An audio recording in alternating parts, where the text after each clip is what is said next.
Hey, this is Philip. We're gonna do week three's video. It was on the cask of Amontillado.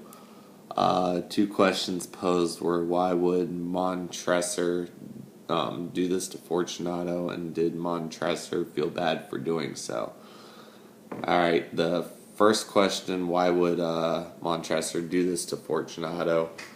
Once I read the work, I immediately went to every college student's best website ever, Wikipedia, and looked a little bit up on Poe.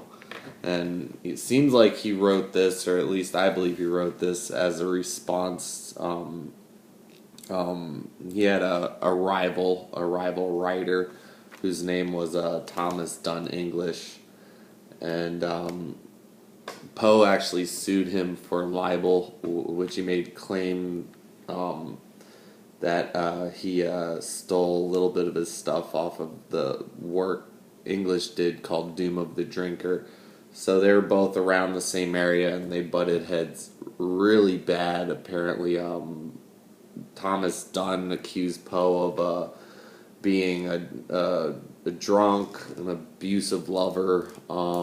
There was a couple of scandals between Poe writing letters to certain lady people that Dunn called him out on. So it seems like that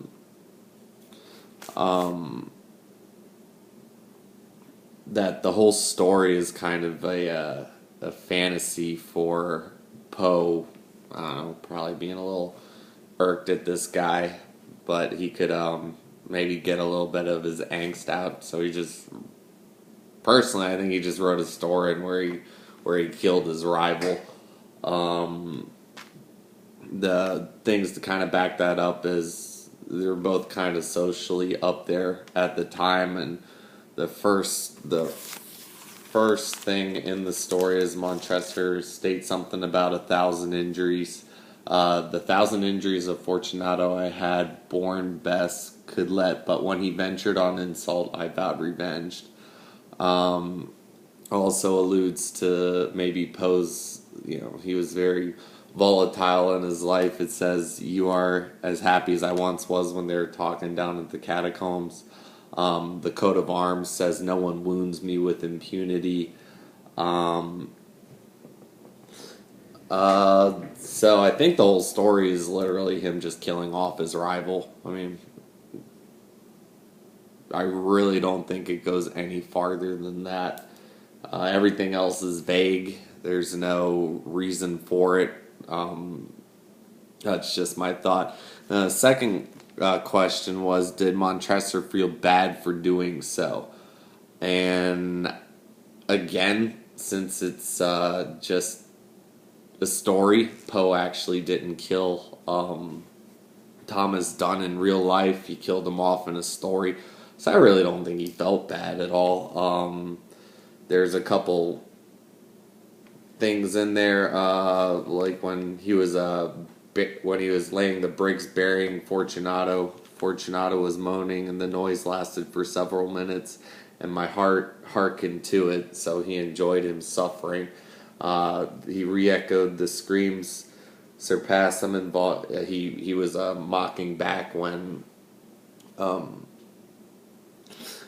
Fortunato was screaming. He mocked him back because they were down in the catacombs. No one could hear him. Matched him with the volume and strength. Let's see. There was a couple other ones here that showed they're both kind of lit at the time.